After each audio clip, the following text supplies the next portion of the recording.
What is up? Welcome to Mock It Like It's Hot. It is our second annual Listener League draft, and I have to start this whole show with a bone to pick.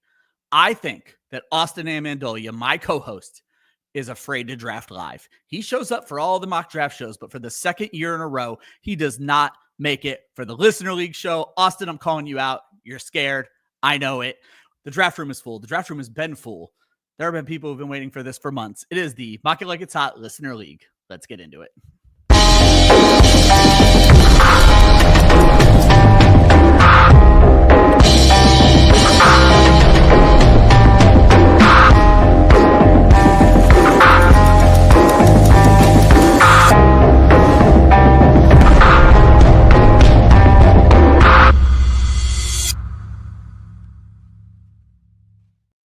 What is up? Welcome to Mock It Like It's Hot, Club Fantasy's weekly mock draft show. I am your host, Ryan Weisse. No Austin Amandolia this week, but you know who's not afraid to draft live? And I know this firsthand because I've drafted live with this gentleman multiple times. Lewis Hall, welcome back to the show, my friend. How are you doing, sir? Yeah, it's funny. We ever seem to draft live together, and I'm pretty sure, as we've discussed on previous mock draft shows we've done, Austin hadn't drafted live at Scott Fishbowl until this year either, I think. So he really does like to avoid those live drafts. He does. He's scared. He is in the draft. He will be drafting, and I have to get Faith up on the screen right now. So we here at Club Fantasy are very supportive of women of fantasy football, the foundation and the existence of women in fantasy football. And when I looked at this league and got down to our last two spots, I realized that we did not have any women in this league. So I thought of three people, one of which could not draft tonight. No offense to Faith. I wasn't going to make Faith draft. But I was able to get Emma in. She'll be in the draft. Emma is at her wedding rehearsal tonight and is drafting with us. So I'm going to get this draft started pretty quickly. But I went to Faith and said, hey, I want some women of fantasy football representation. Join this draft. She said, I'm not doing it. I'm not joining any other drafts. I go, I want you to stick to your guns. I don't want you to feel bad about this. I will figure this out.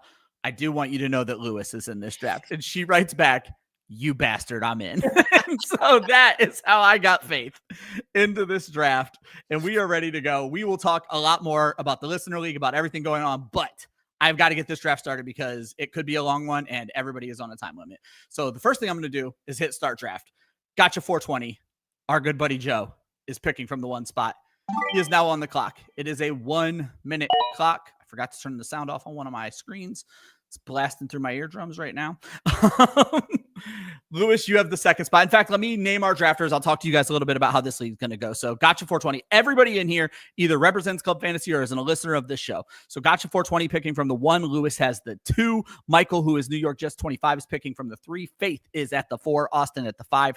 Tuna 87 at the 6. I got the 7. James at the 8. Caesar, last year's champion, is picking from the 9. Peladov at the 10. Vince Mapstone at the 11. And Emma, our resident Georgia fan, along with Faith, and Taylor Swift fan, got the 12. Emma was upset that she got the 12 until I reminded her that when you have the 12, you also have the 13, Taylor's favorite number. So I hope that cheered her up just a little bit. This league is a 12-team PPR league.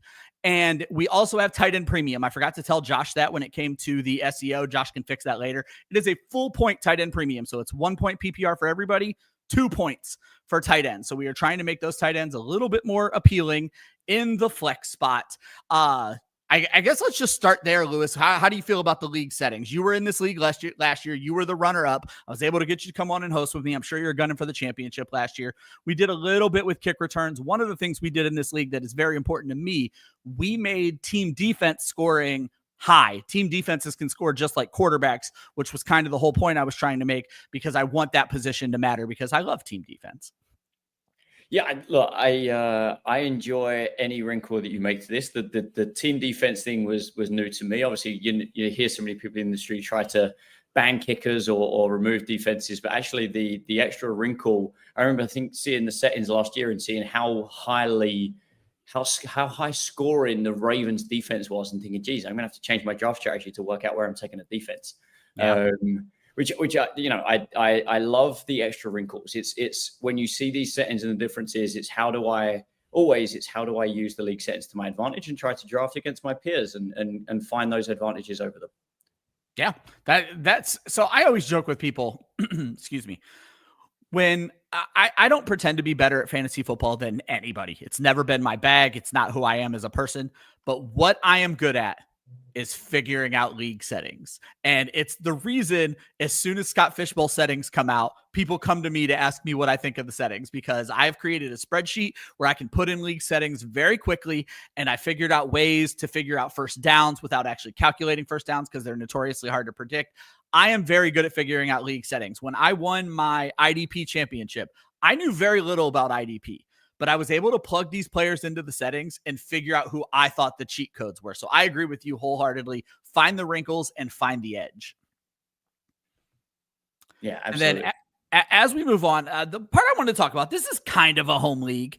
We play in a lot of home leagues. What I would define as a home league is people that you would draft with in your hometown and everything like that. Lewis, you've told me many times how you got into NFL football. And honestly, I probably asked you to share that story at some point last year. I'm going to ask you to share it again, just from across the pond, how you got into American football and how that has kind of translated. Do you still play in a fantasy league with some of the people that you got into this with?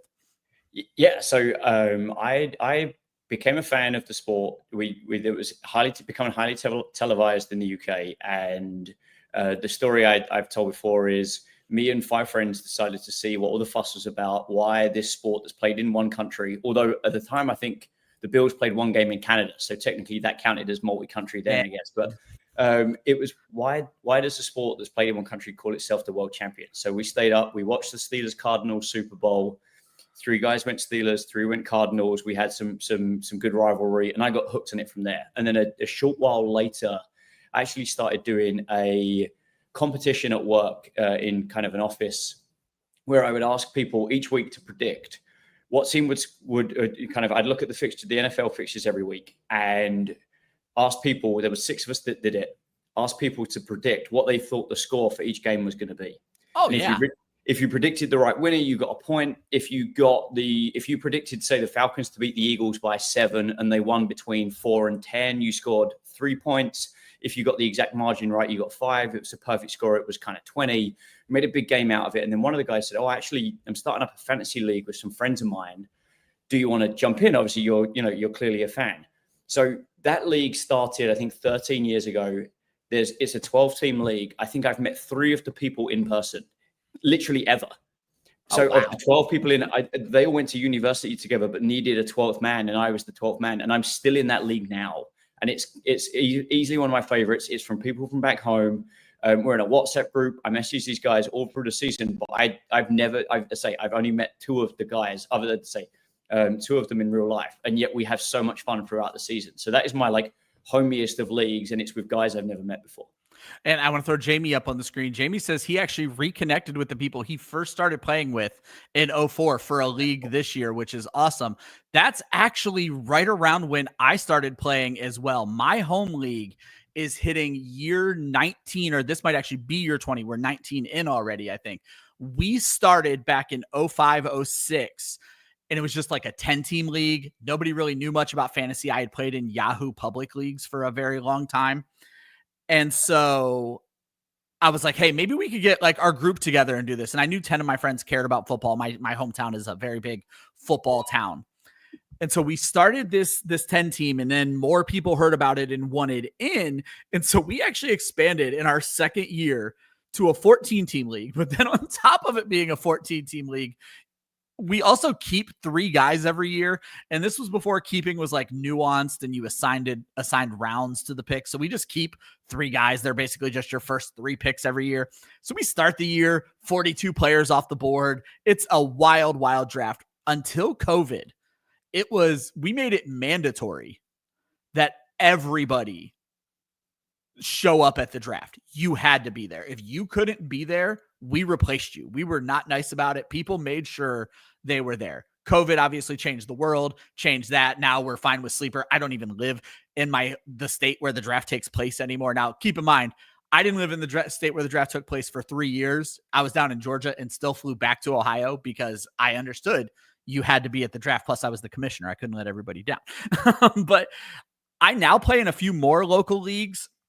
And I really just wanted to illustrate the fact of when you play with a local league, people who are not living and breathing this stuff like a lot of people in the fantasy industry do, the draft strategy can be wildly different.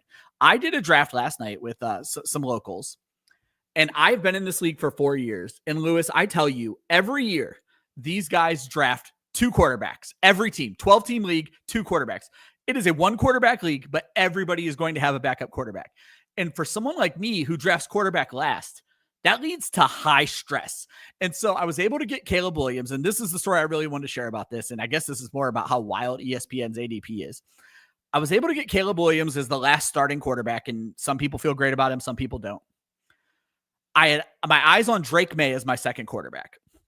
And then I was scrolling the ADP. For some reason, Lewis, Trevor Lawrence has a 198, almost no ADP on ESPN. The disrespect of Trevor Lawrence on the ESPN drafting platform is wild. And it really blew me away. So I was able to get Trevor Lawrence later than what I was going to get Drake May. It really helped my draft come together. Local leagues, man.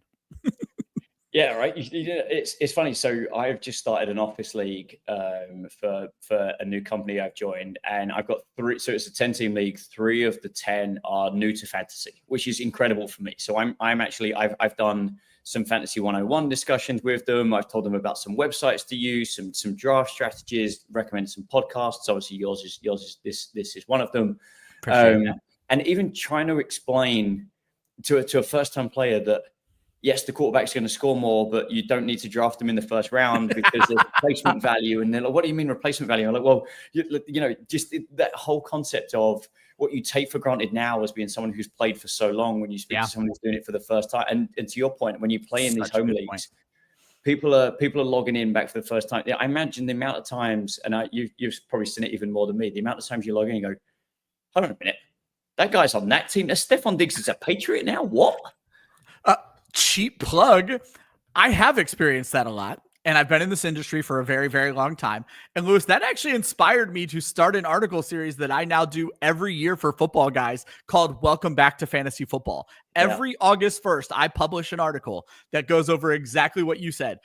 Guy left team A and now plays for team B. So that way people are not surprised when they log into the app. I'm so glad you brought that up for the easiest, cheapest plug of my entire life there. Absolutely. So, my pick is coming up, so I'm going to stall for a few seconds. I do see a question in the chat. If you guys have never tuned into an episode of Mock It Like It's Hot, this episode runs a little bit differently because of the setup. But if you guys have never tuned in, we are not going to break down every team. We are not going to break down every pick. At the end of this draft, Lewis and I will talk about our picks and our favorite players and the draft as it fell to us, which let me tell you, I'm not exactly thrilled with right now. We will talk about how it went for us. We will talk about some picks that we find interesting throughout the draft, but we are not going to break down every pick. At the end of round 3, I will break down the first 3 rounds of the draft because I feel like the first 3 rounds, you learn a lot from those first 3 rounds. But Lewis, we do have a question on the board, and so I want to throw that up here right now. SJMP said he just traded Amari and Hampton for Mike Evans. I assume this is redraft. His roster is now Justin Herbert, Kyron Williams, Bucky Irving, Jamar Chase, Mike Evans, Devonta Smith, Tucker Kraft, the Green Bay kicker, and the 49ers D. He said he had RB depth to trade. It is a 12-man league. Maybe it is a dynasty because he said, he drafted from the 105 and Jamar fell to him at the 105. So that's pretty interesting right there on its own that Jamar Chase falls all the way to the 105. But how do you feel about this trade, Lewis? Giving up on a running back that we haven't even seen play yet for a wide receiver who is one of the only healthy guys on his team right now at that position. So. I was going to say, if this was a dynasty, I'd obviously would take a completely different approach. I was going to say, I was a little worried if it was a dynasty. It appears correct, it's not. I honestly, I think it's interesting, right? Because it's funny times you be asking this question because I would imagine at some point pretty soon you're going to see Mike Evans go off the board. I think from a redraft perspective, given the Jalen McMillan news, and he's probably out now until after the bye, with Chris Godwin kind of not having much positive, I don't see how. I mean, Evans has got out of the 3rd round here in a full PPR, and I appreciate he's not always the highest of catch guys, but I'm really surprised with all the news to see him, even if in this draft, fall out of the 3rd. So I think that's a huge smash for the Mike Evans side here. I think that's a 2-round upgrade that he's just got. Yeah, I'm a little upset that we're talking about Mike Evans as a team who needs wide receiver. I will sometimes treat these drafts like they are mock drafts, so you guys will hear me talk my strategy out while the picks are happening. I am always an RB early guy, and you're going to notice that with my build. But Lewis, we have reached the end of round 3, and folks, that's time for a breakdown. Let's talk about the first 36 picks off of this board. We talked about kind of wild Jamar Chase falls to pick 5 in SJMP's draft. Pick 1 here, so little surprise. Bijan Robinson at 2, Jahmyr Gibbs at 3, Brock Bowers at 4 for a Georgia fan. It's tight end premium, a full extra point for tight ends. It's not a bad pick. Saquon Barkley at 5, CeeDee Lamb at 6, Christian McCaffrey at 7, Justin Jefferson at 8, Malik Neighbors at 9, Nico Collins at 10, Ashton Genty at 11, Ladd McConkey at 12, and then on the back end of that, James Cook, Derrick Henry, Amon-Ra St. Brown, Brian Thomas, Trey McBride, Devon Achane, Puka Nacua, Drake London, A.J. Brown, Tyreek Hill, Chase Brown, and Bucky Irvin wrap up round 2. We start round 3 with Josh Allen. We got Jackson Smith and Jigba, George Kittle, Kyron Williams, Marvin Harrison. Jamie, I think you are stalling for me to get through this, and I appreciate you so much. Marvin Harrison, Jonathan Taylor, Alvin Kamara, Josh Jacobs, Garrett Wilson, Breece Hall, Kenneth Walker, and Travis Kelce, the final pick of round 3. And Lewis, I'm going to start with Travis Kelce in this tight end premium. I was willing to forego wide receiver one more time and was going to take Travis Kelce with my pick as I see how things fall to me here. Interesting. So you're big on sort of with all the injuries there to the wide receiver room, thinking that with the tight end premium, Kelce's just going to get kind of hyper targeted now for the season. I mean, it's easy. I think we're all kind of seeing this and hearing this. He looks more serious this year, right? He's everything about the weight and in shape and all the rest of it. I think I wrote that in my article, Lewis. I wrote that we're not hearing all the crap we heard last year. Yeah, exactly.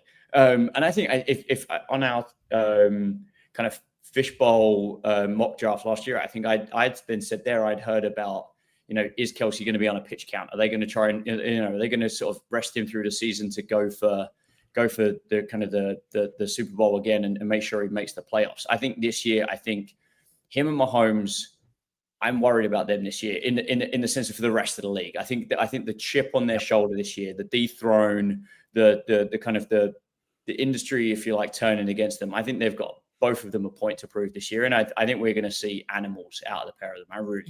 I feel like the Super Bowl hangover is real, and I'm not going to discount the Super Bowl hangover. But I feel like if there's a team that is going to survive that, it's the Kansas City Chiefs under Andy Reid and just such a well-coached team. And I agree. Josh Hudson was actually the first analyst I had heard that mentioned this Patrick Mahomes revenge tour. And during our quarterback episode, he had really just said, Patrick Mahomes is not going to go out like he went out like last year. And he thinks it's going to be a cue to Matt Nagy and these folks to let Patrick Mahomes cook a little bit. And if that's the case, I don't see a bigger benefactor than Travis Kelce. And in this tight end premium format, I feel like he's just a great pick. So I agree with you. These are two guys that seem to be coming into this year taking everything a lot more serious. I also think this is almost set in stone, Travis Kelce's final season, and he's going to want to go out with a bang. That's the kind of guy he is. Yeah, I don't disagree at all. And as I say, and I think when Emma on the turn there, she knows she's not coming back to her, so she took him there. And to your point, you were taking him anyway, right? So I think he was not getting past 4-6 without a doubt, and then I'd be interested to see where anything else went. I did find it interesting. Jamie left me Mike Evans. I went with Davante Adams. I like Adams a little bit more. We can talk about that later. But Jamie left me Adams to take Hampton in that trade that we just talked about. He took Hampton over Evans, and then Evans goes the pick after. So the value in these guys is dead equal. So whatever your position of need is, that's where you go in that. So it just kind of plays into that trade we talked about previously. Yeah. And we drafted with James in this fishbowl. He's a running back early kind of guy. Yeah, you and Jamie were both on the first Scott Fishbowl mock that we did this year, or the last Scott Fishbowl mock that we did this year. So we would be remiss as we talk about these early picks if we did not talk about the trade that happened today. If anybody missed it, Brian Robinson, after the rumors end up being true, which is hilarious in itself, because in NFL, the rumors are not always true, but the Commanders were shopping Brian Robinson. They get a 6th round pick back from the San Francisco 49ers. And the thumbnail of this video is Christian McCaffrey. And the very first reaction, I'll give you guys a little behind the scenes. The very first reaction I got from Josh Hudson was tell me that Christian McCaffrey is not going to be the most targeted back maybe in football ever, with all of the injuries that the San Francisco 49ers have sustained at wide receiver. And now they go out and get more of a running back. It sounds to Josh like Christian McCaffrey is going to be a receiver. So let's start, Lewis, on the San Francisco 49ers side of this. How do we feel about Robinson and the new digs? But let's start with, do you think this helps Christian McCaffrey? Do you think it's a net even? Like, what do you think about Brian Robinson joining the 49ers and Christian McCaffrey's value?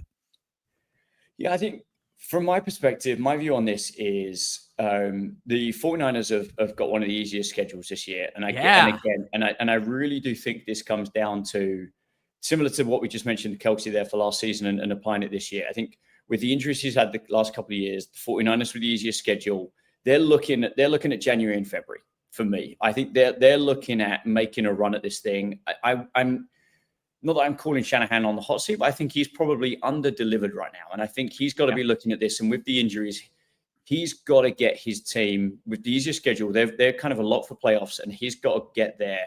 And he's got to have a healthy Christian McCaffrey. And I really do think, Brian Robinson's going to come in and do what he does well. It's going to be some of that short yardage work. It's going to be those dirty couple of yards to come in and get.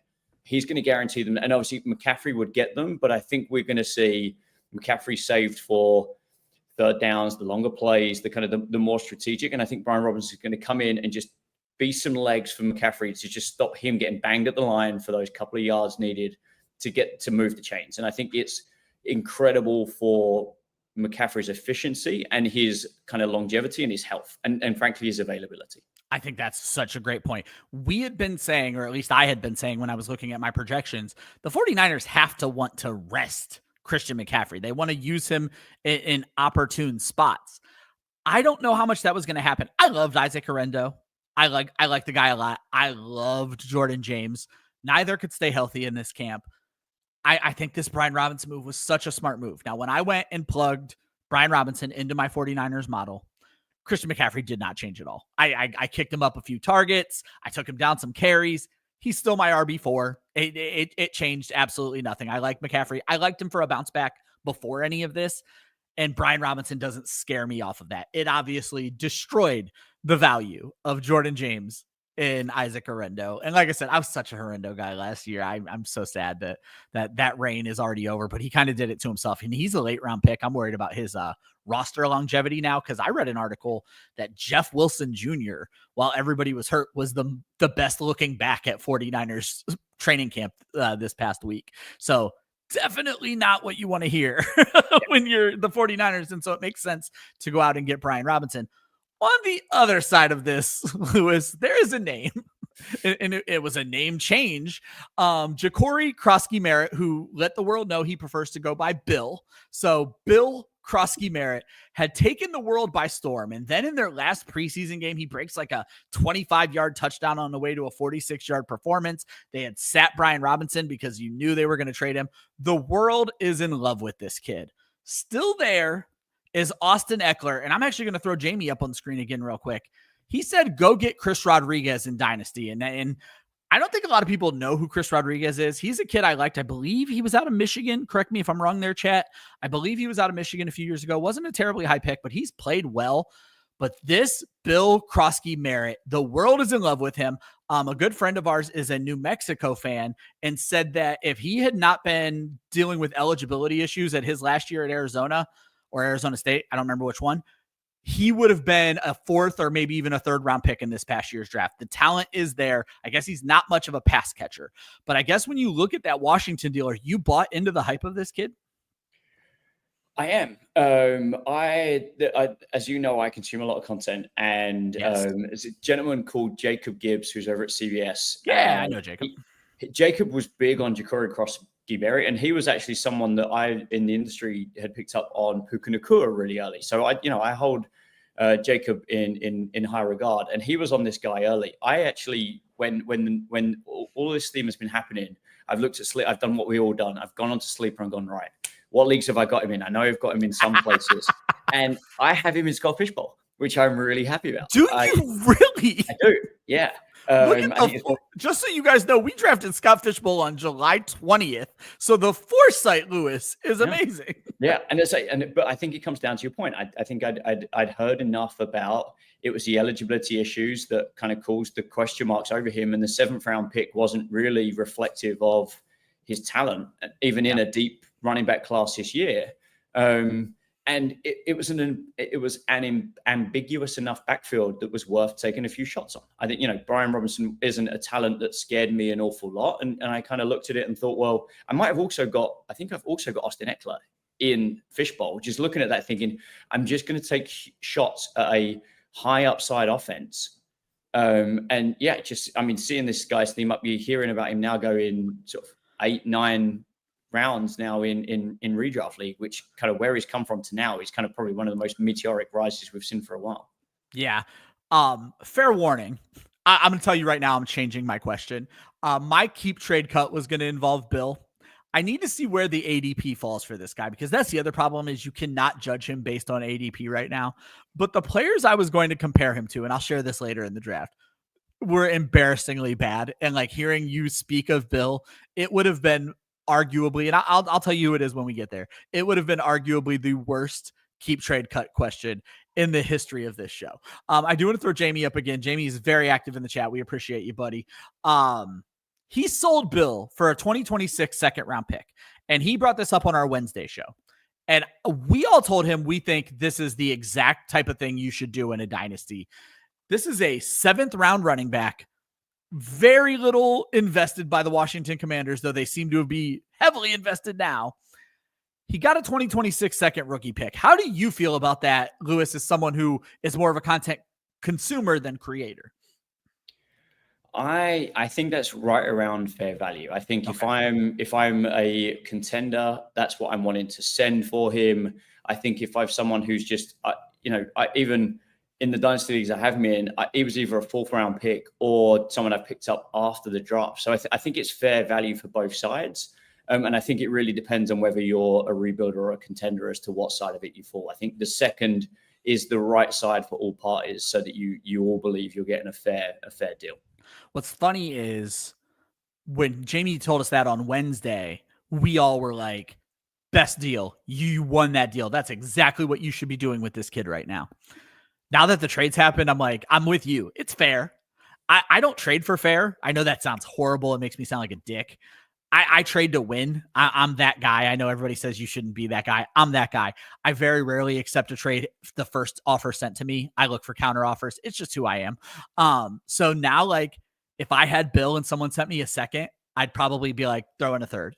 Like, that's just who I am as a trade. But I think I would send a second for Bill. Chris Molina, who is the New Mexico fan that I mentioned earlier in the show, he has Bill in 2 leagues, unsurprisingly, in 2 dynasties I'm in with him. As soon as the Brian Robinson news popped, he put Bill on the trading block. He said, what are you guys going to give me for Mr. Bill? I find that very interesting. Yeah. We're going to get to the middle of this draft here in just a moment. I'm going to let some of these rounds go. But the next part I wanted to kind of talk about, Lewis, is tight end premium. And Austin and I have often shared our tight end premium thoughts. And I'll actually share our thoughts with you and then kind of get your take on it as someone who does a lot of drafts. Tight end premium doesn't solve the problem that people think it solves. I think people, when they hear tight end premium, they're like, great, now I can have bad tight ends on my team and everything's going to be better for me. And I don't believe that is the actual problem that tight end premium solves. What tight end premium actually solves is flex positions. Sorry, I'm trying to make a pick here while I'm talking, guys. Flex positions. You have a reason to start tight ends there that you would have never started before. I think it actually exacerbates the problem at the top. The good tight ends get so much better. But at the bottom, what it does is it lifts those guys enough that they actually matter in flex. So Austin and I have Austin's actually against starting tight ends. He thinks all tight end spots should be tight end wide receiver spots. He thinks that keeps guys like Brock Bowers and Trey McBride level, and it makes you not have to start guys that you don't like. I think if you formed a combination of that and tight end premium, it works out. But what are your thoughts on tight end premium? When you hear tight end premium in a league, do you go into that league thinking you're going to walk out with a bunch of tight ends? Because I think that's what a lot of people do. Yeah, I think it really depends, and I know this is a cop-out answer, but I really do. It depends on the board and the value. I don't go in thinking I need, especially, I mean, when you're drafting with faith, you know you're not going to get dropped out anyway, right? But I don't go into it thinking I need a top. I mean, I think the case in point there is when I'm up at the third round, I was torn between Jackson Smith and Jigba or George Kittle, who went right after me, and I didn't choose George Kittle just because he was the tight end premium. I went with JSN just because I think the upside there is kind of, for me personally, kind of a better, and I'd rather build at the wide receiver position. So I don't go in thinking I must get an elite guy, because to your point, I think it levels things out more than people. I think people think that it gives them such an edge, and I don't disagree with that in its full, but I really, again, it comes back to the value. It's the replacement value and where you're drafting that player versus another. Precisely. And so like, I'll never call anybody out. And if you guys do it in this league, do it in this league. I don't think anybody's done it yet. Jamie said he made his pick, just to give me an example. Jamie at the 2-5 takes Trey McBride, and at 7-8 takes Ingram. Here's the thing. At the 7th round, Lewis, that's where we're kind of getting into where you should be drafting your flex spot. So I'm not very mad at him taking Evan Ingram at that pick. It actually makes sense, because now he still needs to add one more wide receiver for his starting lineup. Actually, no, he doesn't. I apologize. He's filling out his starting lineup. That's his first flex spot. I think that's a great pick.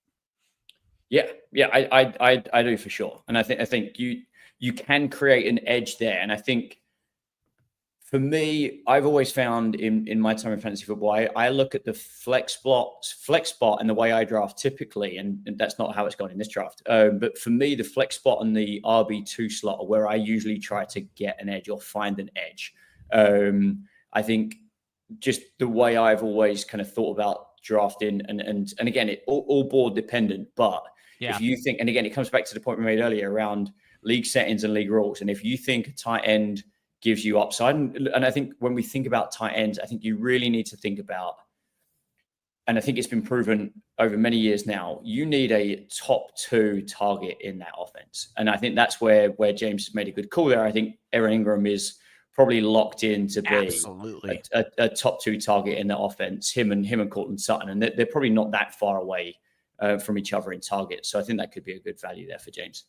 Yeah, as we start to look at the middle round picks, we talked about the first 3 rounds. We're about to complete round 8. I want to draw attention to some of these teams out here, Lewis, and I'm going to draw attention to the full team. If you see any teams that I don't talk about where you want to talk about some interesting picks, we can talk about that too. I'm going to give Emma a little bit of a hard time. I don't know what the Jared Goff pick was all about there. As I mentioned, Emma is at her rehearsal dinner. Our good friend Joe Zolo is helping her draft, so we're going to blame Joe Zolo on the Jared Goff pick, because this is not a super flex league. Don't know what happened there. But the first team I want to draw attention to is twofold, Lewis, and that is Vince Mapstone, who has started a very balanced draft strategy. 3 running backs, 5 wide receivers is how he has decided to start his draft. And then the reason I'm bringing him up is, Lewis, I have struggled with how to price Emeka Egbuka, and I have missed him by 1 round in my last 2 drafts. I drafted last night, drafting again tonight. I have missed Mr. Egbuka by 1 round each draft. I hate when these guys like Emeka Egbuka and Bill Krosky move up draft boards and you have no idea what to do with them based on their ADP. So what are your thoughts on Vince's team with that very balanced build, and what are your thoughts on Emeka Egbuka? I'll be honest. I'm actually, so you asked me a question when I was on the clock, and I had no idea. My apologies. No. Previously, that was when I was on the clock in the 7th, and I took Jerry Jeudy, and I'm not too up. But damn, I thought Egbuka had gone already, so I'm kicking myself now. I didn't take him at the 7 too. I think, look, we touched upon this earlier. I think with the 2 injuries there to kind of McMillan and Godwin, I think this is the exact right. I think Ricky Pierce was the other example. It's how you can find those values. Lewis, I promise you, last night I made a pick. I took a wide receiver. Pearsall went 2 picks later, and I'm like, how did I miss him? These are players you have to have your eyes on when your draft rolls around. Those are the guys. Don't worry about what's happening in the first 3 rounds. Make sure you know where these guys are going and be ready to take them. Yeah. Yeah, exactly. You can't rely on ADP, and especially you can't rely on whichever website is you're drafting on. You Yes. can't just assume based on where they're buried in those kind of rankings and projections that that's how it's going to go. Yeah. And then as I look at some of these other builds, everybody else is kind of all over the map. We've already talked about Jamie's build. Let's see, Faith. I didn't even notice. Faith went with the 2 tight end build before anybody else. Faith is leaning into that tight end premium, possibly Lewis making the mistakes that we told people not to make. I'm going to give you a little bit of time because you're going to be up on the board here in a second. Faith starts this whole draft off with Brock Bowers. Faith, huge Georgia fan. Faith was the earliest drafter of Brock Bowers in last year's Scott Fish Bowl. But she backs it up with AJ Brown, Kyron Williams. So she starts everything off very balanced. Instead of filling her starting lineup, she grabs her first flex in Sam Laporta, leans into wide receiver, and now Brian Robinson is her RB2. I think when you look at this build, Faith may have some regrets that Sam Laporta is not a running back, Lewis. Yeah. I'm sorry, you're on the clock. I'm trying to pay attention as you make your pick.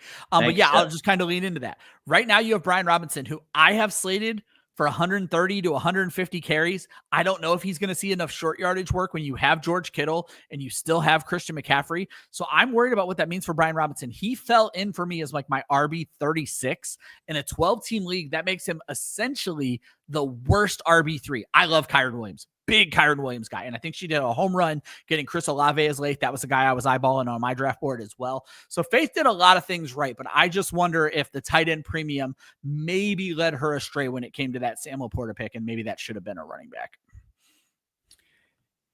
Yeah, again, Brian, honestly, I really don't hate the value. Okay, that's good. I think Faith said she's never regretted a fantasy team in her life, so she's not worried about it.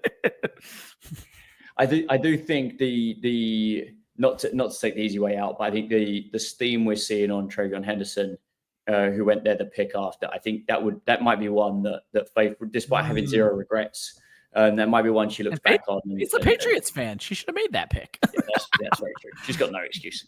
Exactly. Get your shit together, Faith. Lewis, when you look kind of at these middle rounds, any other picks standing out to you? We're finally starting to see the quarterbacks go.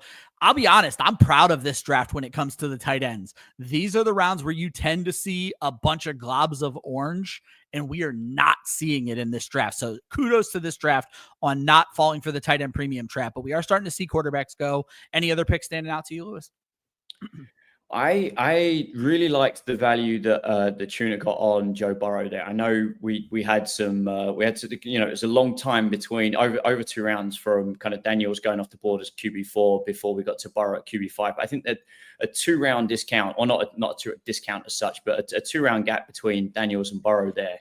I actually really kind of like that value. I think they're going to be throwing the ball a lot this year, and obviously that, especially if they trade Trey Hendrickson, how it's kind of trending at the moment. I think that's the one that's kind of speaking to me. Obviously, I mean, the Eagles pick, the defense, I know we touched upon that earlier. That's kind of the real red herring on the board. But in terms of kind of positive values, I like the Burrow pick there.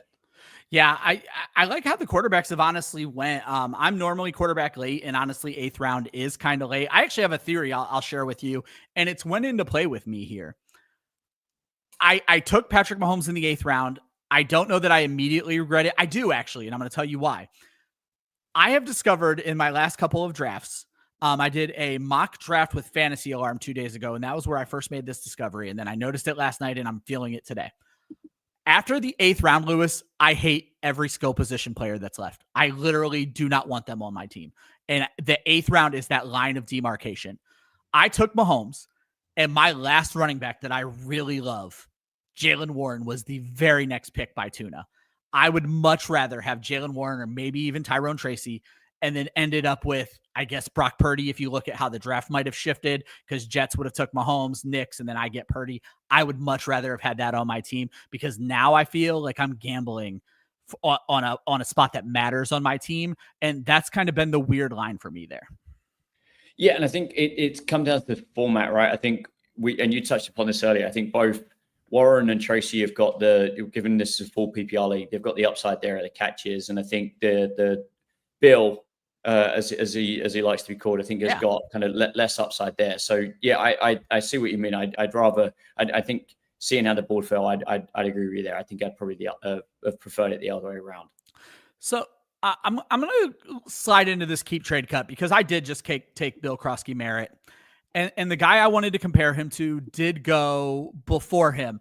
The third guy doesn't make sense. So I'm going to pick a new third guy for this, and I already know who I'm going to go with. So I try to pick players that are around similar ADP, and I guessed that 3 of these players might be around similar ADP, and who knows, they might actually fall this way. But my keep trade cut for you is going to be Bill, obviously. And then I was going to call it the NFC East edition. So I was going to do Bill, Tyrone Tracy, and Javonte Williams. But Javonte Williams is nowhere to be found on this draft board. So I was like, oh, this is a terrible question. But Tyrone Tracy at least did go close. I was shocked that Bill kind of fell to me where he did. So I'm actually going to replace Bill with J.K. Dobbins out there, or not Bill, rather, Javonte Williams, with J.K. Dobbins, the guy he replaced out there in Denver. So Tyrone Tracy, J.K. Dobbins, and the new hotness, Bill Krosky Merritt in a redraft PPR league. Lewis, how would you keep trade cut those guys? I will. I see. It's funny, right? Because I think from a value perspective, but if I'm playing the game properly, as I've learned doing this now with you and Austin, I've actually not played it properly until now. So I'm going to keep Ja'Cory Krosky Merritt. I'm going to keep Bill. Okay. I am going to trade Tyrone Tracy, and I'm going to cut J.K. Dobbins. Okay. So I would go a little bit different only because of the hype on Bill right now. I would trade Bill because I feel like I could get the world, even though he went last in this draft. I feel like Bill has that heat right now. I would trade Bill. And then for me, I am a Tyrone Tracy guy. I've been tooting my own horn on this for a while, Lewis. Last year on our running back show, I came up with a question. If your last pick of the draft had to be a running back, who would it be? And on that show, I told everybody draft Tyrone Tracy. On, I think it was our Giants special show, I picked Tyrone Tracy as my sleeper for the Giants. And Joe Zolo literally looked at me and went, who? Like, he didn't even know who Tyrone Tracy was. I fell in love with this kid. I love receivers turned running backs. I think it works out well. The Giants really didn't even use him as a receiver, though they should have. And now all I hear is he's working so far ahead of Cam Scatterbo. I'm a big Tyrone Tracy believer, so I would keep him, and I too would cut J.K. Dobbins. So pour one out for J.K. Dobbins. Do you want to walk through kind of your reasoning on those picks a little bit? Yeah, so as I kind of prefaced that, the last couple of times you've asked me this, I've generally gone with the trade. I've picked the higher in value, who I think is the higher trade value, as being my trade rather than my keep. See, that's how I play it, but Austin does do it a little differently. Yeah. There we go. So I would typically think your way around. I think the reason I went the way I did is just because I do think that by the time we get to the crunch part of the season, I do wonder how much of Tracy's workload Scatterbo might cut into by that point. And if I'm kind of creating a tiebreaker between them, I'm perhaps thinking towards the end of the season rather than the start. And that's kind of why I went the way around that I did. No, I think that's completely fair. While we're looking at this, and I know your pick's going to be coming up here shortly, I want to talk about some of the guys that I have heard recently people are completely moving off of their draft boards. And I just took one of those guys. So the one that stood out to me that's making me ask this question is Quinshad Judkins. And I'm not going to ask you to speak about the Quinshad Judkins situation personally. You can say whatever you want on this show if you want to speak about it personally. But from a fantasy standpoint, I am seeing people say Quinshad Judkins off my board. He goes in the 8th round here. Joe Mixon off my board.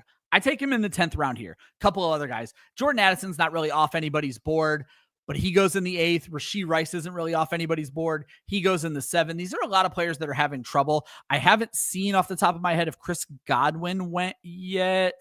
He's not. Oh, he did actually. Same team that took Rashee Rice. So that's an interesting strategy right there, because I'm hearing probably not until October for Godwin.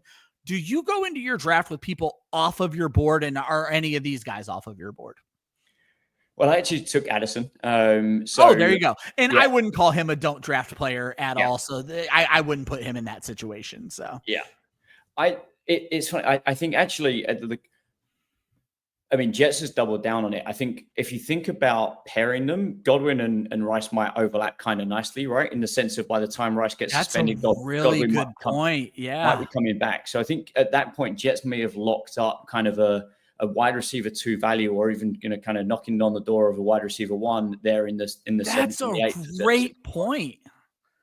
I like that. That brings up such an interesting point. Like it doesn't matter if you look at them as one player. That's some damn good production. Yeah. What about the running backs? Again, say as much or as little about the Quinshon Judkins situation as you want. People are terrified about how little Joe Mixon has practiced in this preseason. I took him because it was my very first bench spot. Yeah.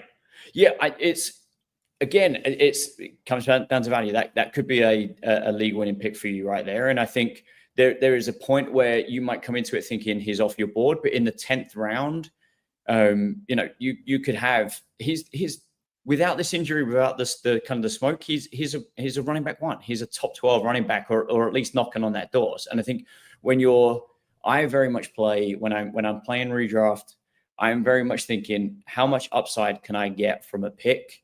And there's few players on the board when you're picking that has the upside that Mixon has in the 10th round. And I think, as I say, your first bench spot being a potential kind of running back one, I think is huge value. I just realized I forgot to share the live stream in the chat for the draft. So half of these people probably don't even realize this live stream is going on. I will share it here shortly after we get through your pick. And I'm able to ask my next question. What a mistake on my part. I was like, man, why aren't we hearing anything from any of the draft people giving us a hard time about their picks? But that would explain it when you don't actually share that. Let's talk a little bit about Brock Purdy, because I am one of the lowest rankers when it comes to the San Francisco quarterback. And it's not that I have an issue with Brock Purdy. I don't think he's necessarily a league-winning fantasy quarterback, but I think he's serviceable. We saw that from him last year. I think he was top 10 last year, maybe top 12. But my issue going into this year is just the unknown at his wide receiver spot. You have Ricky Pearsall, who was decent last year. Jawan Jennings, who wants a new contract and is just like mad at the world and also hurt. Brandon Ayuk, who they say they hope is ready till week 6. George Kittle should be fine. You have Christian McCaffrey. But when you look at the actual receiver position, you got to be a little bit worried. And Lewis, if I can avoid it, I don't take quarterbacks where I don't like a single one of their receivers unless they can also rush. I'll take a rushing quarterback in that situation. Yeah, I like the value on Purdy, but I like Purdy's potential upside this year despite the weapons, because I do think that the system allows for whoever's on the field, Purdy can get them the ball. But I just think again, I've mentioned it a few times, but there's just the replacement value. I think regardless of where you see Purdy, if I think the value now on the board looks as that being a good deal, and obviously I don't want to speak too bad of Austin at all. He's much better at this than I am. But I think when you're looking at when in a few rounds time, when we're going to see, and I haven't drafted a quarterback yet, so I don't want to give too much away. Well, and that's a good point, and I don't want to put you in a weird spot, but that's exactly where I was going to go with this. But please keep going. Yeah, exactly. Like when you look at, and I'm gonna look at. You still got Justin Herbert on the board. You got Dak Prescott, who's going to throw a ton this year. You got CJ Stroud, who he's the two Cyclones, the Higgins and Noel coming in. Yeah. You've got Caleb Williams, who's got the rushing upside. Drake May, who's got huge rushing upside. You got Justin Fields, who's still on the board. I just think Purdy doesn't give me enough for me to think about taking him there versus kind of the value that's left on the board. And that's exactly where I would have went with that. Is for me, Brock Purdy is kind of one of the first of the people who I would call just a guy. Like these are not players that I'm interested in like having on my team, because again, we talked about this in my home league experience. You can literally wait and get Trevor Lawrence undrafted. So it's just like, I don't know. I think I'd rather just wait and not have these quarterback problems. Yeah. I mean, maybe it's still going to be a problem, but not something I need to worry about where, like, I don't know. He just feels decidedly mediocre to me, plain and simple. But can I ask you this then, Ryan, just for, I think to kind of round out from the other side, I think if you look at the board, where are you in terms of, and not to pick on Faith, but you see Baker Mayfield go in there in the 6th round and then Purdy in the 9th. Would you actually rather, in that scenario, just comparing those two, notwithstanding the rest of the board, would you rather Purdy in the 9th or Baker on the 6th? Fantastic question. I think there's way more upside to Baker than there is to Brock Purdy. I will take Baker where Faith got Baker versus waiting on Purdy. If I'm only comparing those two players, I do think there's probably a step back for Baker Mayfield this year, but after what he did last year, he can afford a step back. Excuse me. So I'll still pay for the upside. I have kind of flip-flopped on Baker a lot this season when it came to my rankings. Just to share with you guys my rankings. So I had been calling Jaden Daniels my QB1 for many, many weeks. The Terry McLaurin stuff scared me off a little bit. He has moved to my 3. I have the standard guys, Lamar Jackson, Josh Allen, and then Jaden Daniels. For a while, I had Jalen Hurts, and I had this debate last week. I had Jalen Hurts as my QB4, and I would have called him the last player in the top tier. But as I started to dig in, I think when you look at upside, I moved Mahomes and Burrow up enough that I now put Hurts, Burrow, and Mahomes in a class together. And then that kind of bumped Bo Nix and Baker Mayfield down just one little spot to their own class there.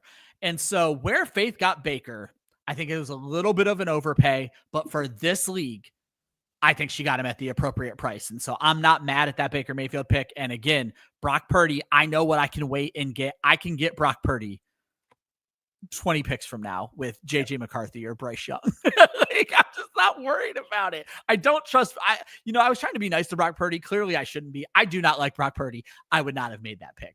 Sucks to be Austin.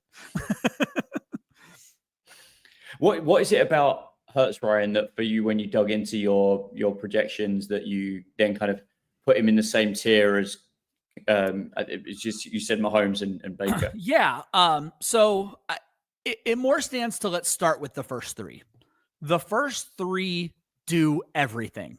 Daniels, Allen, Jackson. They can throw for 4,000 yards. They can throw for 40 touchdowns. They can then also rush and do the same stuff that Jalen Hurts can do on the ground. I am not a Jalen Hurts hater. I want to be very clear. I've gotten into this discussion with Josh because it's never been an argument. I've gotten into this discussion with Josh.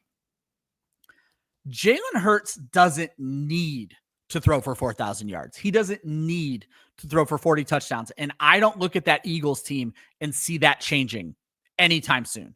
Jalen Hurts is who he is. And to me, that's QB5. Like, he's probably going to sit the last game of the season because the Eagles are going to be so far ahead. So when you, at the end of the season, when you factor in all these things, he doesn't need to throw. He's going to get it done with his legs. We always know he's going to get it done with his legs. He's going to sit a game or two because of injury and him not being needed on the final week of the season. I just kind of know what I'm getting from him, and the elite passing upside that Joe Burrow and Patrick Mahomes present drag them up enough to catch up with his rushing upside. So I like Hurts. I just think it's far more likely that Burrow and Mahomes beat Hurts than Hurts beats any of the top 3 guys. Yeah, makes sense. And that's just kind of where I kind of stood with that. So I got that YouTube link shared. Again, that's my bad, y'all. Thanks for not tuning in because I'm a moron and don't know how to properly present my show. For anybody who happens to be watching the draft, I did scroll up a little while ago. So you are looking at round 4. We talked pretty adamantly about the first 3 rounds of the draft, so I don't think we need to talk about it anymore. Lewis, we're kind of getting to the point in the draft where I'm almost out of questions. The draft's almost over, so we're going to start talking about the picks we made and all that kind of fun stuff. This is a kicker and defense draft, folks. I am not a get rid of kicker and defense person. I might not be a draft kicker and defense person, but we'll talk about that a little bit later. But I'm definitely, I think they belong in leagues. And actually, let's start with that, Lewis. These are obviously going to be your last 2 picks if you even make the picks. How do you feel about kickers and defenses? You're a Brit. I assume you have to enjoy kickers in fantasy football. The game's called football, right? You got involved with kickers, surely.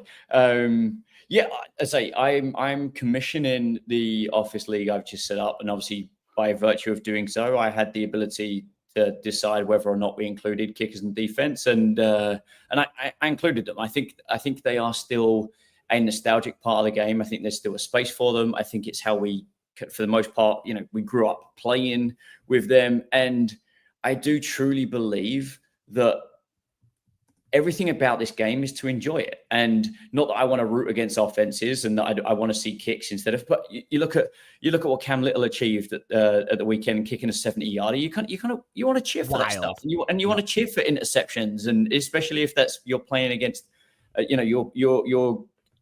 I typically stream defenses, and I kind of like the psychology. As you should, my guy. I kind of like the psychology of picking up the defense that my opposing team's quarterback is going up against to really double down on. You throw a pick six, and I'm gonna benefit because you've got a -2 for your interception, and I've got the points for the. You are on the clock. I don't want to put you on the spot, and this is more of a real draft. Okay, no, don't apologize to me. I don't want to put you in a weird spot, but I love that you stream defenses. I write an article about it every single week. I, too, am a defense streamer and a kicker streamer and sometimes a quarterback and tight end streamer, though I prefer not to stream the tight ends. I like to just get the set it and forget it guy, especially in a league like this. Actually, let's move away from that for a second because you finally got your quarterback, and you did bring this guy up. So 3 rounds after Brock Purdy, you get Drake May. I have a feeling this probably fell almost the exact way you wanted it to. It did, yeah. And look, I probably didn't need to pick him there. Part of it was just kind of time on the clock, given that Gotcha's got Josh Allen already and probably not going to back him up. Yeah, I could have came back to you around on the back end. I see what you're saying.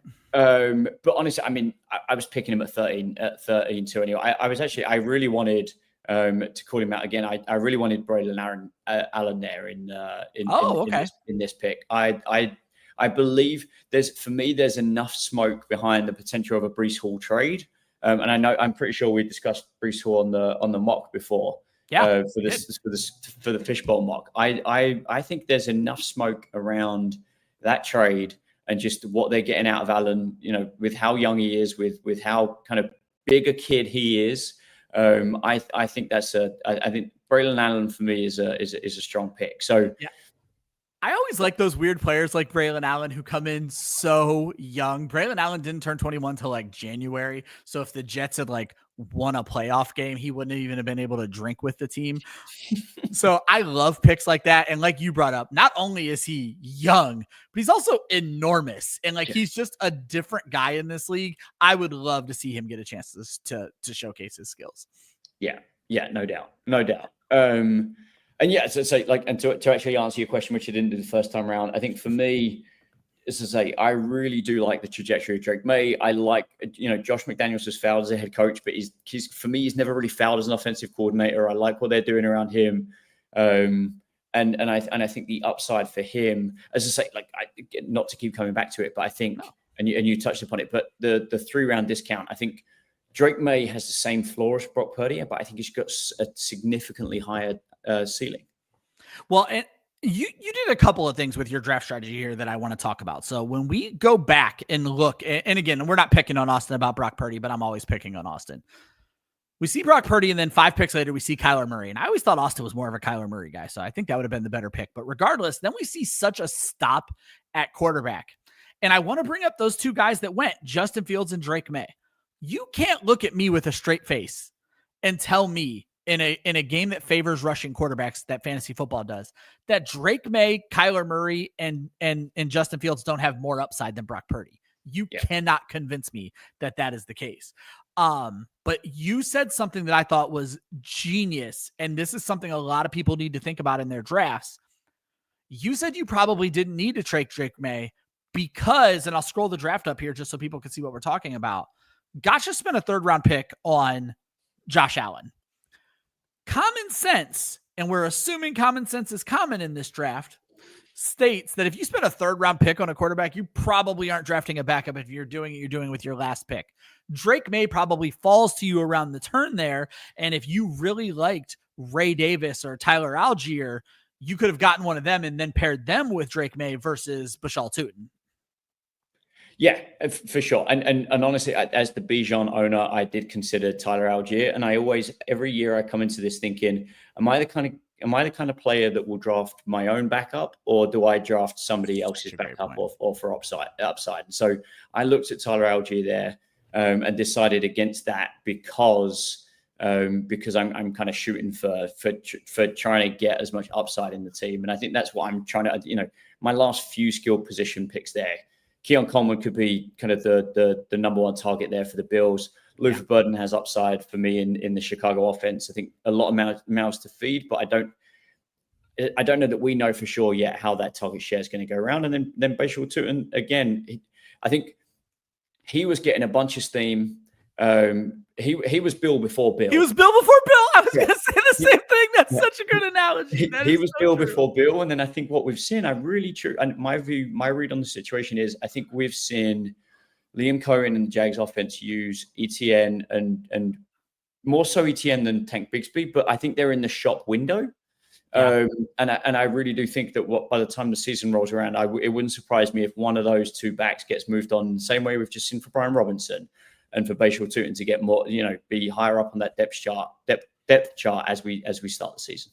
Yeah, and Joe kind of confirms that for us. This is what I love about doing drafts live. You don't typically talk to your teammates like this. He said he was never drafting a backup quarterback. So we kind of learned something there, but it's such a good way to look at it. And for a team like me, Lewis, who is always one of the last teams to draft my quarterback, I look at that stuff too, where I'm like, okay, there's zero chance this guy's taking a quarterback, so I can play around and let it come back to me on the turn. But then weird things happen when you're in a league like I was in on Thursday, where everybody drafts a backup quarterback. And so you have to know your league. And that can be hard sometimes when you're drafting with a bunch of, like, you guys don't know each other. Me and you obviously have an idea of each other's draft tendencies because we've drafted together so often. I know kind of what Austin and Faith draft like, but a lot of these folks, while I host these mock drafts, I don't always get to get a big picture look at how they draft a team. And so, like, I don't know if these guys are backup quarterback drafters or they're not. So you really have to make some of those decisions on the fly. Oh God, there was something else you said that I wanted to expound on, and I've completely lost it at this point, where I thought it was such a good point, but I think it's gone at this point. Oh no, it wasn't. You said around this time in the draft, and I think it is such an interesting question because it is a question that tells you a lot about yourself. You said that you like to think of yourself, are you the guy who drafts someone else's backup, or are you the guy who drafts your own backup? Who are you? Because I have a theory about who I am, and I want to talk about that. So who do you think you fall in that situation?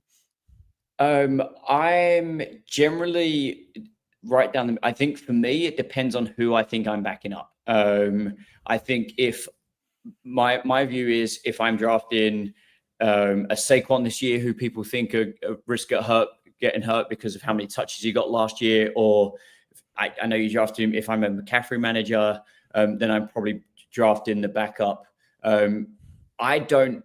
It depends for me if I think there's a clear backup. And I say that having decided not to pick Algier, but that's mostly because I came second last year by drafting Bijan at 6, and I drafted Bijan again this time around at 2, with hoping that he leads me to the goal this year. Yeah, there you go. Finishes. And so I don't want to root against him by having Algier. And so I was going all in. But I'm more of the kind of person that actually, if I hand to heart, I'm more of a draft my own backup guy than somebody else's, typically, because I work in a bank. I'm risk mitigation. I like to think about it that way. But this year I'm trying to change that slightly and shoot for a bit more. I play in enough leagues now where I'm willing to shoot a bit more on the upside and draft somebody else's backup. So I laugh so hard because a lot of you folks obviously don't know Lewis and I's relationship. Lewis and I met at a Scott Fishbowl live event. Because I happened to edit an article that he was super interested in. So he came over and introduced himself. It was Rachel's article about being a fantasy consumer. And you came over and introduced yourself, and we hit it off right away. But this past Scott Fishbowl, we got to talking and found out we have a lot more in common than even we realized initially. And it's our love of video games and our very love of specific video games. And we both worked in banking, and we knew that. And it's so funny how you talked about risk mitigation. So if you had asked me this question 72 hours ago, I would have told you I am a steal another guy's backup. That's who I am.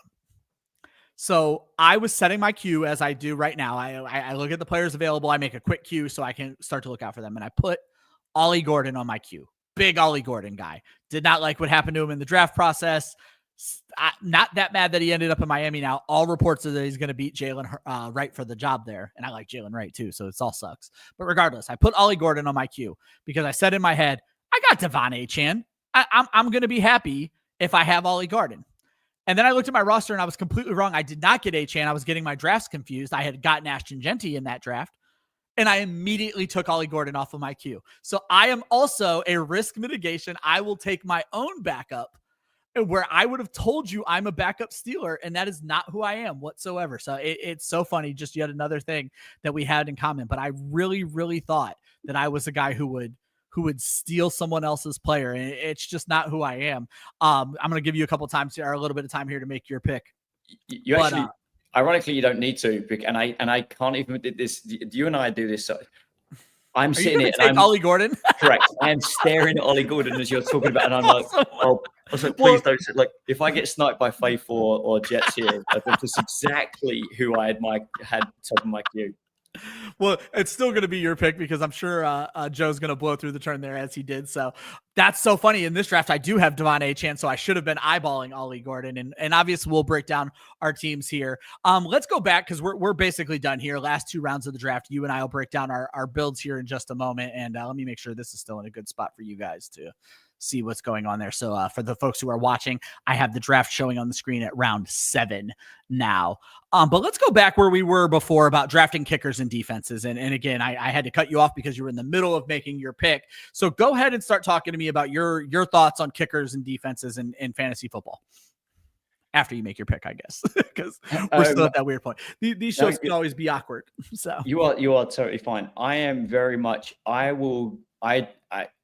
when the app that I'm drafting on doesn't force me to take a kicker and defense, I will absolutely not draft one because especially a couple of weeks out from the season, I'd much rather be in a position where I am taking upside shots at running backs, given kind of the potential of camp hurt, like injuries and sort of things and stories coming out. So I will not draft, but I am, and especially because I stream. I've always streamed from the start. I enjoy streaming more than I enjoy having a set and forget it kicker because I don't think the smart way to play redraft with kickers and defenses is to just pick who you think from last year was a good kicker and or defense and kind of roll with that. I'm much more of a matchups guy. When I'm thinking of streaming kickers, I'm looking at weather and indoor versus outdoor, and I'm looking at kind of Vegas lines. That's, I'm looking at it's all about trying to get an edge. And those edges aren't just found in the draft. They can be found week to week. And I really do think that there's an edge to be found streaming those 2 positions more so than kind of a set and forget it drafting of those picks. I've shared this story on the show before, but we got to talk about something to get us to the end of the draft. I do laugh that people who check the timestamps on this video when it's all said and done, late round recap is going to be the largest timestamp because we've just talked about so much stuff in the late round. And I think it's good. It's a lot of draft strategy talk. Hopefully you guys were here for the late round recap. I cut my teeth in this industry on fantasy defense. And right away, I've been a streamer for as long as I played fantasy. I saw the edge and exactly what you said, paying attention to Vegas, paying attention to weather, paying attention to the injury report, and you can find great things on defense. I started in this industry. I got very lucky. I started with my own little top 5 list blog, but the fantasy footballers were looking for writers, and that was my first gig in this industry. And they gave us a list of articles we could write during the season, and nobody signed up for the defense article. And I'm like, this is my chance to have a weekly article with the fantasy footballers. I will teach myself everything there is to know about fantasy defense. And that's what I did. And so I leaned heavily in that article on what you said, streaming. And you hit the nail on the head on why I've never drafted a defense or a kicker for the most part, except on platforms where I have to draft a defense or a kicker, which as of right now is only ESPN because they just insist on being the worst fantasy platform that exists, where you have to draft a defense and a kicker. And I like to wait out the preseason injuries. And you can wait and see if someone gets hurt. You can wait and see if someone gets traded and Bill Krosky Merritt becomes the single greatest value in fantasy football overnight because you drafted him on July 20th and had no idea that. I mean, again, I don't want to take away from what you did there. You listened to someone you thought was smart who loved this guy. You put him on your team and it fucking worked. That's what fantasy football is about. Let's be very clear. So I do not mean to diminish your Bill Krosky Merritt pick. But I say all of that to say, wait these injuries out. But I always share the second part of my strategy with that, Lewis, is I do not go in thinking that I'm going to cut my last round pick. I try to draft guys down right here. Wan'Dale Robinson's a great example. I'm not going to be mad if I have to start Wan'Dale Robinson in my flex. So what I'll do is I'll use these next 2 weeks and try to explore some trades. You mentioned I have Christian McCaffrey. Maybe Brian Robinson's a guy I do want on my team. So maybe I send a trade out for 2 of my middle round picks to try to land Brian Robinson. Now I've freed up a roster spot. I've gotten a guy I like, and Wan'Dale Robinson makes my team now because I made the room for him, and he's a guy I don't mind starting. And I'll also share with you a horror story of how this blew up for me in my my home league. You brought up that your guy at CBS was an early picker of Puka Nacua. So was I. Fell in love with this kid. Told everybody who would listen, you want this kid on your team. Drafted him in my home league in this exact strategy. My league shunned me. I could not get a trade done. I fucking cut Puka Nacua his rookie year. My arch nemesis, the guy who does this show with me once a year for our 14-team mock draft to mock my home league, picks him up. And this is a keeper league. So he's just his now forever. And I have to live with the shame of being the asshole who told everybody Puka Nacua was going to be that guy and let him go. That's devastating. That's honestly devastating. There is nothing I can offer you in consolation that makes you feel better. I'm sure. I apologize. No, and I deserve it, plain and simple. Caesar taking Zach Ertz there. That was actually the next player on my board. I noticed that he went after me there. So I make my final pick here. Let me go ahead and thank the chat as we finish everything up here. Bear with me just a second. This is not exciting TV. I always like to thank the drafters, even though I guess this time you guys are all in a league with me, so I don't need to thank you. But I make my final pick. We're wrapping up this draft here. So what is going to happen at the end of this draft is Lewis and I are going to break down our teams for those who are still here and paying attention. We're going to break down if things went our way, if they didn't go our way, if we like our picks, if we hate our picks.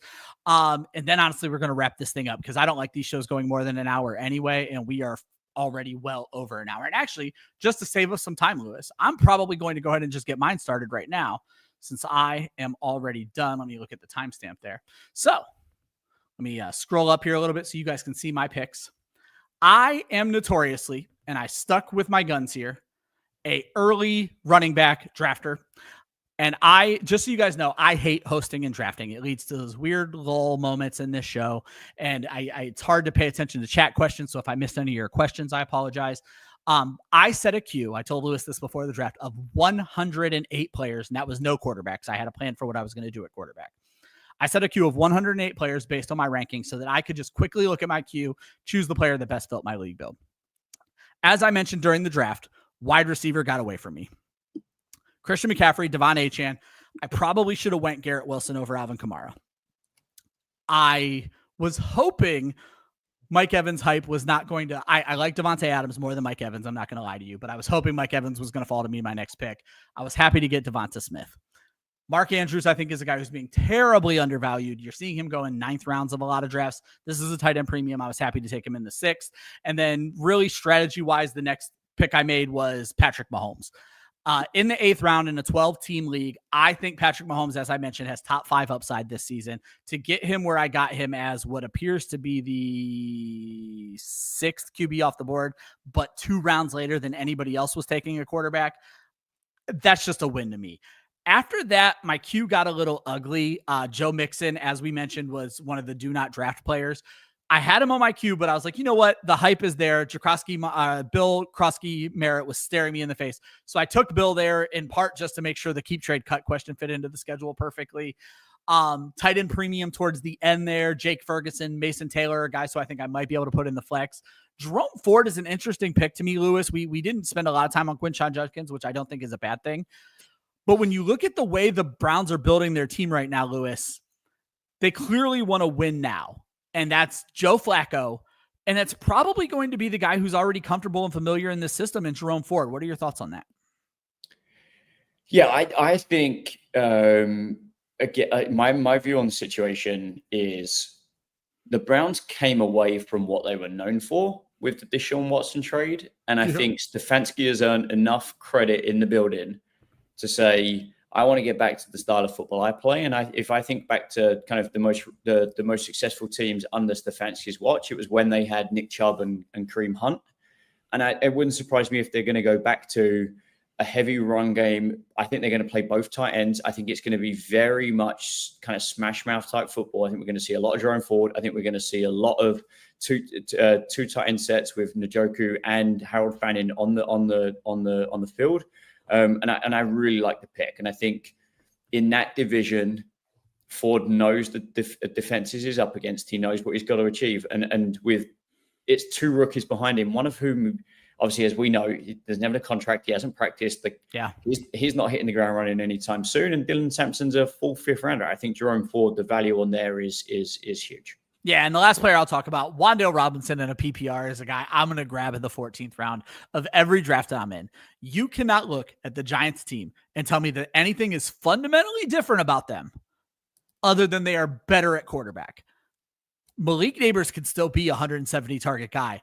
Wan'Dale Robinson could still be a 130 to 140 target guy. They made no other changes at wide receiver. Cam Scatabo is not going to come in and demand 80 targets. Theo Johnson has not shown enough improvement from what I've read in training camp that he's going to become a target hog. I think Wan'Dale Robinson's role as that underneath target in the Giants is perfect, and he is perfect in PPR. I might only get 7 yards a catch because that is who Wan'Dale Robinson is. But if it's 7 yards a catch on 100 catches, that still works out pretty well for me on PPR. Lewis, you have done this show with me enough times. I don't think I need to explain. Talk about who you want to talk about. Don't talk about who you don't want to talk about. Did anything kind of blow up on you in this draft? I'm actually not typically I'm normally a hero running back drafter. So for me to go running back is actually really kind of rare for me. I think the 2 spot is I think it's the top of a tier. I have Jamar Chase a very clear 101. And then I think there's 5 players there from 2 to 6. And so Bijan really was more of a nostalgia pick for me when I look back at last year's draft, and I thought I'd roll him again for me.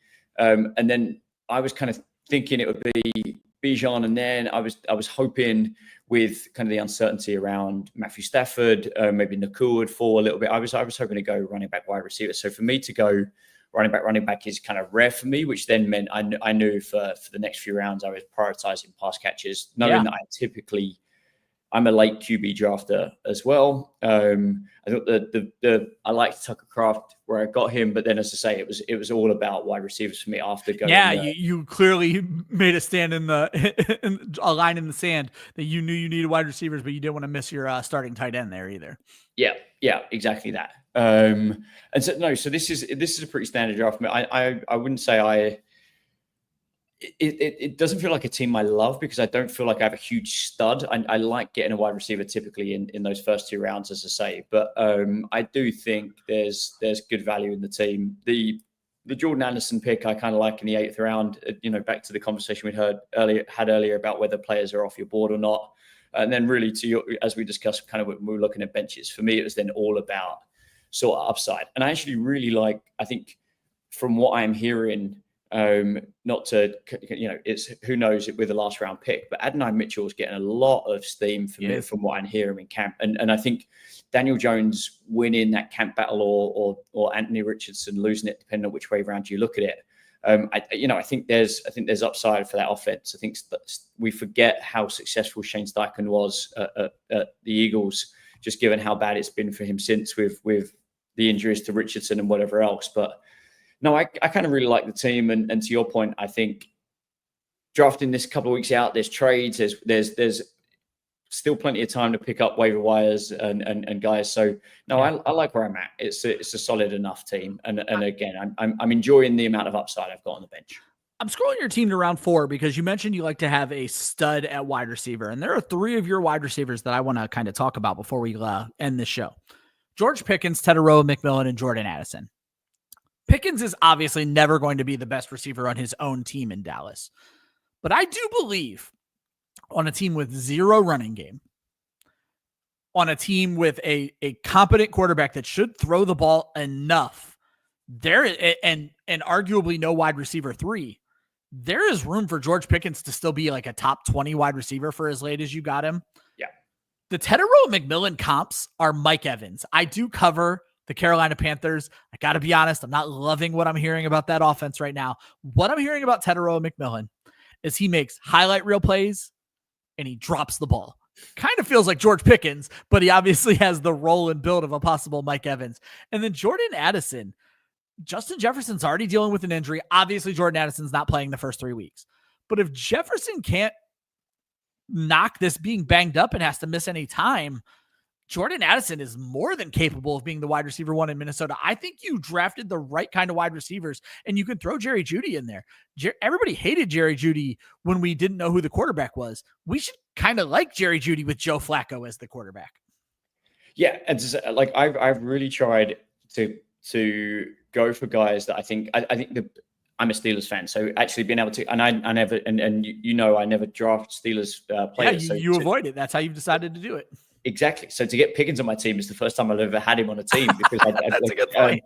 And it's also a contract year, and I think he's the kind of guy that I think he's going to want to go out and look to get paid. And then I think from there it was a who can I take in a full PPR league? Who do I trust? Similar to your Wandale Robinson, I appreciate the values are wildly different, but just who do I look at on the board and can guarantee they're getting 100 targets, 120 targets, and he kind of felt that. As I said, I couldn't take DK Metcalf when I went right after that. Terry McLaurin, I'm really not sure about what's going to happen there. Devonta Smith and Xavier Worthy were two I kind of looked at with the Teteroa McMillan, but I kind of went with who I thought was kind of the clear target hog there. And Jeudy and Addison, Jeudy came back on my board when Flacco got announced as the quarterback. 100%. 100%. And again, you know, if I look at the fact, like Godwin, we don't know when he's going to return. Is that an October thing? Is it, you know, what point during the season? Whereas I know for 3 weeks I don't have Jordan Addison, but after that, I've got someone that starts to get a lot prettier. We would. I mean, he was being drafted probably 4th or 5th round when we knew he was probably get suspended anyway. And it's only it's a 3-game and then a 3-round discount. Yeah. Take that every time. I do want to give Jamie some credit here. Jamie was big. I think he said Tillman is one of his most drafted players. So I think everybody likes everybody but better with Joe Flacco there. If you guys happen to be watching, I got the draft board up on the screen right now. It's the first 12 rounds. Let us know whose draft you like the best. Jamie would like your vote, grabbing Justin Jefferson at the 108 there, but let us know who you guys like. Thank you guys all so much for tuning in. We appreciate it. This is a long show about a very specific draft. If you stuck with us this long, we very, very much appreciate. We appreciate the chat. I certainly appreciate everyone joining the Listener League. If you're looking to get in next year, we typically start to send out invites during our August shows. I find people during August.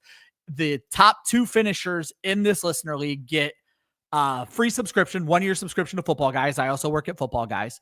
And they get automatically invited back next year. I also did a charity donation last year. I'm probably going to do that same thing this year, but I actually have a way cooler idea for it this year if everything shakes out the way it is. So I haven't shared it with anybody yet, but I'll share it with Lewis after we get off the air. The long and short of it is I have kept you guys for way longer than I ever keep you on one of these shows. So we are getting the hell out of here. Everybody have a wonderful night. Always remember, defense wins championships. Offense wins fantasy football, and practice makes perfect. We will see you at the next mock draft, which is the final mock draft of the season. NFL football is right around the corner, folks. Have a great weekend.